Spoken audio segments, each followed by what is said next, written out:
Hello everyone, my name is Arho Prisla and I'll be taking us through a semi-supervised tree-based architecture for predicting anti-malaria treatment failure in HIV co-infected patients compiled by Group SWMO13.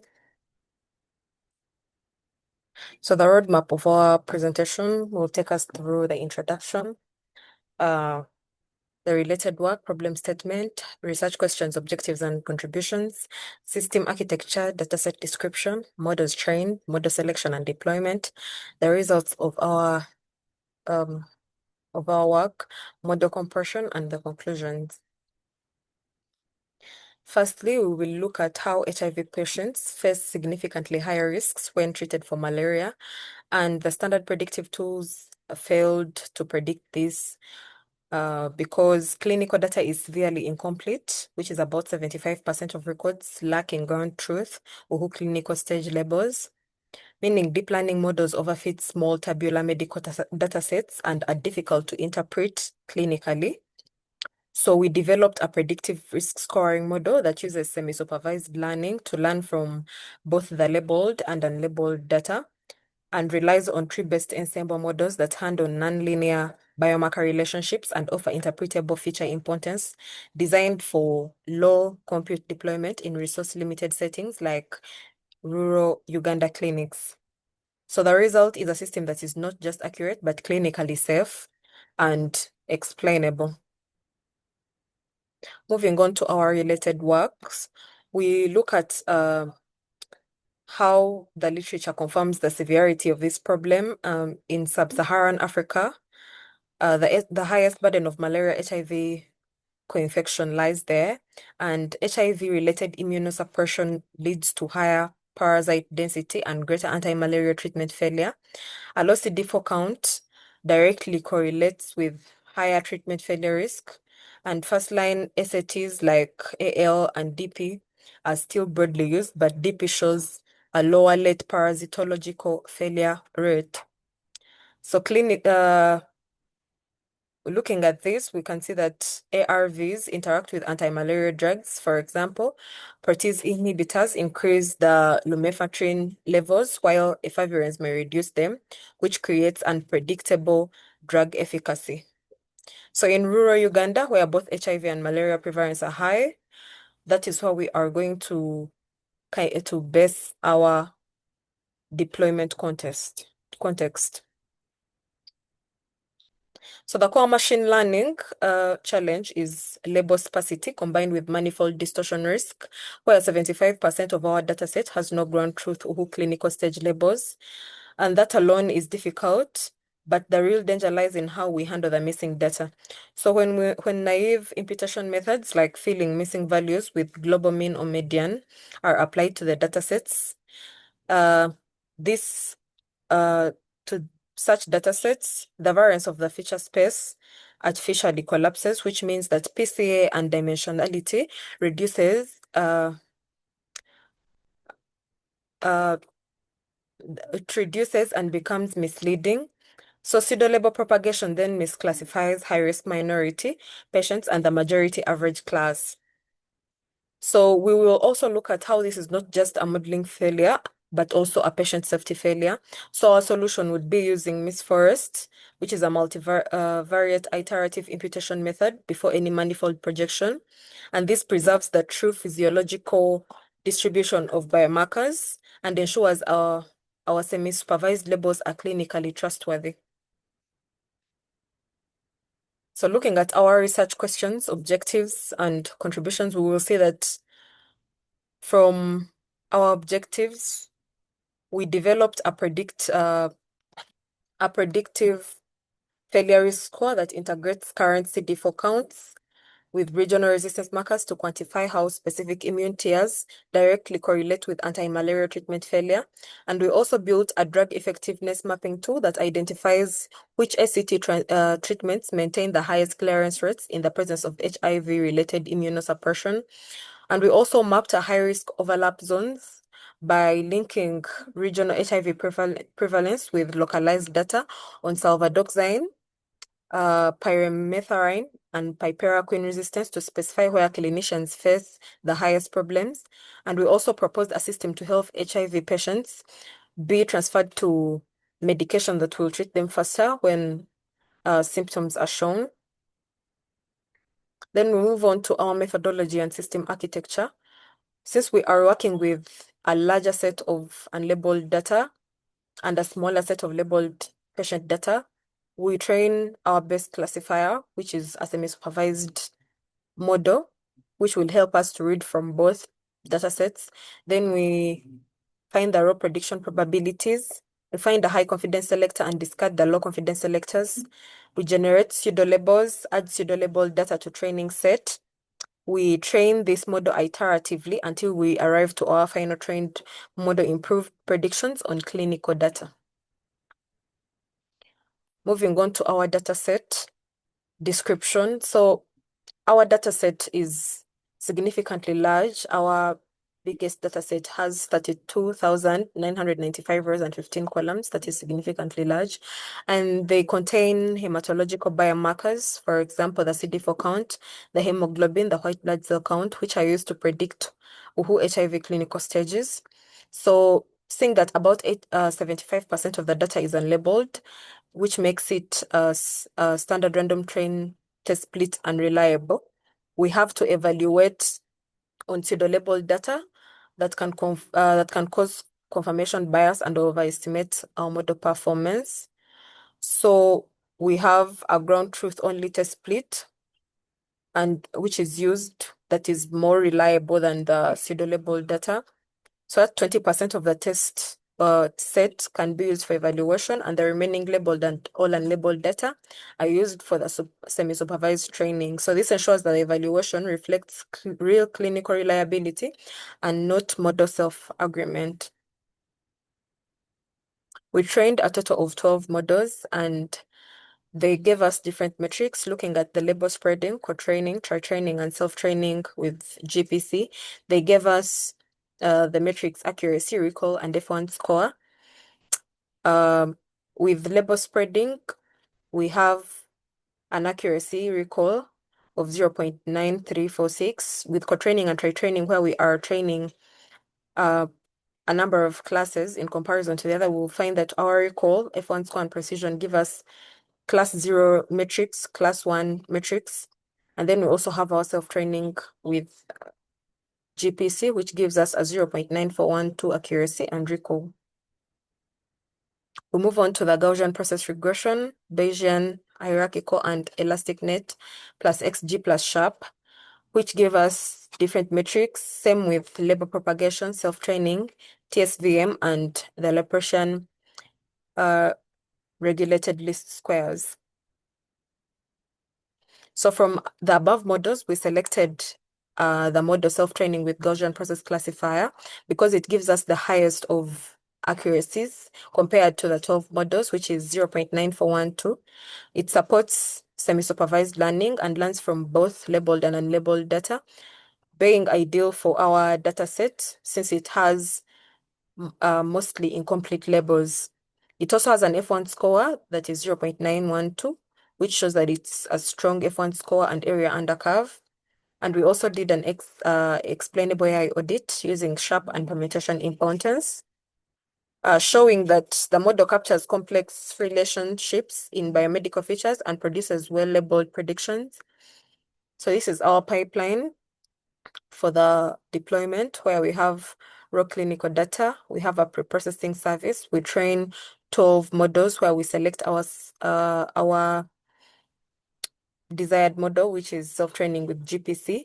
We perform an XAI audit, deploy our app on Streamlit, and then get our confidence gate to get our evaluation metrics. So our selected model architecture, which is the self-training with GPC, follows the following architecture, where we have our data set, where we have feature scaling to normalize the data, and then we train our best classifier. In this case, we have seen is the GPC. Then we predict the unlabeled samples. From the unlabeled samples, we select our high confidence prediction, and then we add the pseudo labels, retrain the model iteratively to arrive at our final predictions. Bringing us to the explainable AI audit results. Um, so we have the sharp global feature importance, which is a horizontal bar chart showing which features mostly influence the XGBoost model on average. That is country ID dominating, followed by CQ resistant and country, which tells us that the geography and drug resistance are strongest predictors of treatment failure. Then we move to the Lyme explanation, active patient, which is correctly predicted. A single patient local explanation. So the green bars push the prediction toward active, and the red bars push against it. So the features like CD4 and MCH are the biggest drivers for this specific patient, and this confirms the model is using clinically meaningful signals. And then we also have the permutation feature importance um, for the label propagation. So this shows us how much the F1 score drops when each feature is randomly shuffled. So SQ resistant, country, and country ID cause the biggest drops, meaning the label propagation model relies heavily on these. So this cross-validates what Sharp found. Then we have the global feature importance, the mean absolute Sharp value, which is another Sharp bar chart, but for a different model. Here we see that day 3 parasite follow-up is the most important feature, split in two: parasite drug red, the red bar, and then the geotemporal, the geo, the one showing for the geography, which is green. And this shows that geographic and temporal factors matter alongside the clinical ones. And then we also look at the average weights for the tri-training 20 samples, which shows that Lyme weights across 20 patients, like for the tri-training model.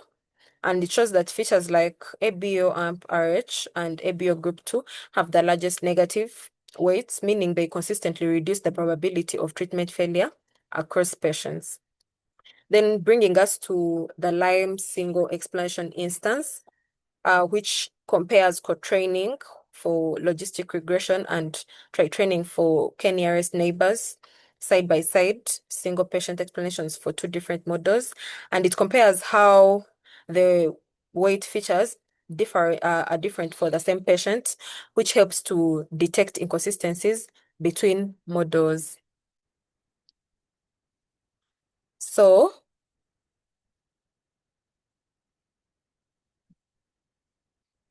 we look at our model selection and deployment. Our deployed model has an interface that looks like this, and our interface has three parts, which is the single prediction, the batch prediction, and the model evaluation. Single prediction would require us to enter our features manually, which would be a bit tiring since we have records that go over 761, and which means that we would want to use the batch prediction where you just enter a single data set to run a batch prediction. Same with the model evaluation, you enter the data set so that it gives you the evaluation metrics as seen on our interface here. The demonstration of our developed product is as follows. So it is a Streamlit web application for predicting HIV malaria therapeutic efficacy, and it classifies cases as active 1 or not active 0 using a self-training GPC trained on combined clinical data like we've seen. So our user will be required to open a URL that is provided after running the app.py in the IDE, and it opens the Streamlit app in our browser like we've seen up here. And our Streamlit app has three tabs, which is a single prediction, batch prediction, and model evaluation. Then our IP assets would be a trained self-training with Gaussian process classifier model, a standard scaler that captures trained data distribution, an ordered featured schema that ensures column alignment, meaning that lack of a featured schema would make it difficult for the model to predict because the columns would not be aligning. Then we also have the final asset, which is a Streamlit clinical interface that we have seen. Model compression, uh, we look at our base model, which we are going to consider our teacher model in this case, the self-training with Gaussian process classifier, alongside the knowledge distillation. So with knowledge distillation, the large teacher model trains a smaller student model, meaning self-training with GPC is training a smaller student model, and we see that the accuracy is the same. Model size has a significant drop from uh, 3,194.45 KB to 1.2 KB with a training time of 0.137 seconds and a size reduction of 100%. And then we move to pruning, which will require us to remove the less important features or the less important parts of the model. Accuracy and F1 score remain constant. And then the model size does not have a significant drop compared to knowledge distillation. The training time is 3.286 seconds and has a size reduction of 3.4%, which is small. Then quantization converts the model weights from float 64 to float 32. Accuracy and F1 score are constant for all, with pruning, distillation, and the base model. Model size, there is no significant drop, and the training time is only 0.08 seconds, and the size reduction is negative 0.0%. So these are our visualizations that show what we've been talking about, how the model size reduces for each, how each of them performs, saying that our recall, precision recall, and F1 score are constant, and how the training time for each, showing that pruning has a bigger time of training, larger time of training. The model size shows that knowledge distillation has the smallest model size after the compression technique, after the model compression techniques. So in conclusion, this project reframes anti-malarial treatment failure prediction as a rigorous semi-supervised tabular classification task and combines robust imputation, calibrated semi-supervised models, and edge compute optimization, which delivers a system that is mathematically defensible and clinically viable.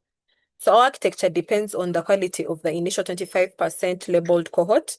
And if that part has a demographic or socioeconomic sampling bias, the training of our models risks amplifying those biases across the unlabeled data and potentially degrading performance on out of distribution patients. So to reduce this, all scripts, calibration thresholds, hyperparameters, and evaluation splits will be fixed with random seeds for full reproducibility and external clinical audit. So there is a plan to validate the model using global data sets that are of current years from 2021 to 2024 to reflect evolving parasite resistance and integrate genomic resistance markers for greater accuracy, expand semi-supervised learning to leverage even more unlabeled clinical data, prioritize research on moderate and severe immune tears with highest failure risk, and also work towards integrating findings into public health policy and treatment guidelines. Thank you.